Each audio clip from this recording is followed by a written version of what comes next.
Buồn lo mà cái nó bạn như anh thì bành há khi chồng nói cái bành há để thôi ở cái đi dân khơi khi chồng nói bành há nơi mà tôi bạn cái này để miền bành há ở tật rồi gặp tật chỉ bảy bốn chỉ một ngày bạn ở tật nè ở tại chỗ đó gặp thay tật bạn thì ngay thành tật đòn bạn chẳng là cái đi cái ba một thời tẻ cái xe mưa ấy phải chỉ cho làm đồng tì ấy lấy cái đi nhưng mà mưa lơ cái lại sọ cái lại motor cái lại này ấy administrative ấy thế và đây là cái đi dùng xe lô đo phải chỉ cho làm đồng tì cho phần tì ấy là cái đi mưa thì cầm đầu là nó thì nó cầm đầu là nó cao sập cùng mũi cao sập cùng pha long xá đó bạn đi cao sập pha long xá thì ấy bạn đi cầm đầu chẳng nơi một cái bộ click pin dưới cầm đầu việc ba nơi một cái lọc cao sập chiến đó và cao pram với cao bùng bờ là cáiนี้แบบba khái cao sập bùng bờแล้วយើងមកឆាcho rồiដល់កម្ដៅឡើង87អង្សាសេបាទដោយយើងដឹកធុងទឹកបាទអញ្ចឹងបើសិនជាបងប្អូនអត់ដោះចាំមើលបើយើងបើសិនយើងអត់បិទធុងទឹកទេវានឹងកំពុលឡើងចាល្បីយើងបិទធុងទឹកដើម្បីចង់ដឹងថាតើនៅពេលដែលយើងបិទទឹកពេលដែលវាមានកម្លាំងធ្វើចលនាតើវាមានជ្រាបចេញពីកន្លងណាអត់ឥឡូវពេលនេះយើងឃើញហើយបាទតាមក្លាប់ពេតាមឆ្នៃអត់មានការជ្រាបទឹកអីទេបាទតែបើដែលយើងមកសង្កេតចំណាំដែលយើងមកឃើញកន្លែងស្រក់ទឹកមកកណក់នេះតែយើងឃើញនេះទេស្រក់ទឹកហ្នឹងស្រក់ទឹកហើយបងប្អូនចេញពីណាចេញពីធុងសកួរនេះធុងសកួរណាបាទធុងសកួរបាទនេះស្រក់បក់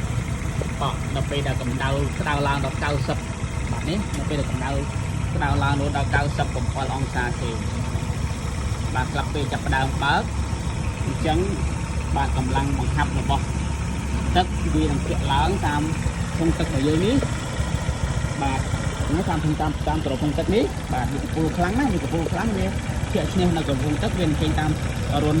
យកទូននេះថារុនទៅធុងសកួរណាបាទនេះចេញមកធុងសកួរនេះយកមកធុងសកួរអញ្ចឹងធ្វើឲ្យទឹកកំពុលចេញតាមធុងសកួរម្ដងមកកណក់แบบនេះឯងបាទនេះឯងជាបញ្ហាជាចំណុចបញ្ហាដែលធ្វើឲ្យម៉ូតូបាទទីស្រួចមួយនេះបាទមានបញ្ហាបាទស្រក់ទឹកធ្វើអស់ទឹកអតិថិជនគាត់ជិះពីមួយថ្ងៃថែមទឹករហូតបាទណាឥឡូវយើងរកចំណុចឃើញហើយអញ្ចឹងមូលហេតុដែលធ្វើឲ្យទឹកបាទវាស្រក់តក់ចេញពីធុងសកួរនេះបានគឺមូលហេតុដោយសារតែបាទម៉ាស៊ីនម៉ូតូរបស់បងប្អូនអតិថិជនបាទមួយនេះគឺមានបញ្ហាបាទមិនចិត្តនៅរងក្បាលកន្លះនេះថាម៉េចក្បាលកន្លះតែមានយើងកងវាផ្អាប់គ្នាអត់ចិត្តអញ្ចឹងដល់ពេលដែលស្តង់ធ្វើចលនាវាបង្ហាប់ខ្យល់ចឹងវាធ្វើឲ្យសម្ពាធខ្យល់ហ្នឹងវាលេចជ្រៀតចេញតាមរងក្បាលកន្លះរវាងរងក្បាលកន្លះចេញទៅសមីចេញធុងទឹកចេញសមីចេញក្បាលកន្លះហើយចូលមកប្រព័ន្ធក្នុងធុងទឹកធ្វើឲ្យគាត់ជាមានបរិមាណខ្យល់មានការកពុលបាទពុះឬថាគាត់ច្រាលទឹកឬកពុលទឹកចេញតាមធុងសកួរធ្វើឲ្យមានខ្យល់នៅក្នុងប្រព័ន្ធទឹកច្រើនចឹងវានឹងរុញនឹងកម្លាំងរុញឲ្យឈ្នះនៅគម្របធុងទឹករបស់យើងចេញតាមនេះណាចេញតាមរុញធុងសកួរនេះ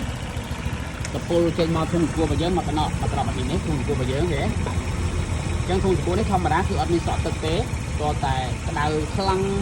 ព្រោះតែម៉ូតូយើងមានបញ្ហាឬរងក្បាលកន្លះ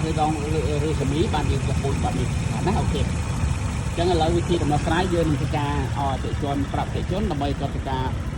ដោះតម្រាក់ឬកណាត់មុខមកម៉ាតក្បាលកន្លះឬសមីបាទឲ្យដូររងក្បាលកន្លះថ្មីហើយសម្រាប់ជាមួយនឹងហើយយើងនឹងធ្វើការបង្គុំដោយតាមស្តង់ដារដែលចុះតកំណត់មកដូចជារងបាទដូចជាខ្សៅក្បាលកន្លះនេះឡើងវិញដើម្បីស្រក់ទឹកដើម្បីច្រាលទឹកបែបនេះទៀតអូខេឥឡូវពេលនេះខ្ញុំធ្វើការដកទៅធុងទឹកចេញថាតើពេលដកទៅធុងទឹកចេញវានឹងពុះបែបណាអូខេឥឡូវពេលនេះខ្ញុំធ្វើការដោះប្រព័ន្ធទឹកហើយតែយើងកំពុងតែឆេះណាខ្ញុំដោះប្រព័ន្ធទឹកនេះថាតើទឹកវាកពុលឬរុញច្រាលទៅដល់ធុងស្គួរបានបាទវាចេញពីកន្លែងធុងទឹករុញកពុលទឹកខ្លាំងបាទឈ្នះក្រធុងទឹកចូលតែធុងសកួរបានដោយសារដូចអ្វីដែលខ្ញុំបាននិយាយទេបាទឈប់នេះបាទចាឡាហើយអត់មួយទឹកទៅទឹកទៀតហើយ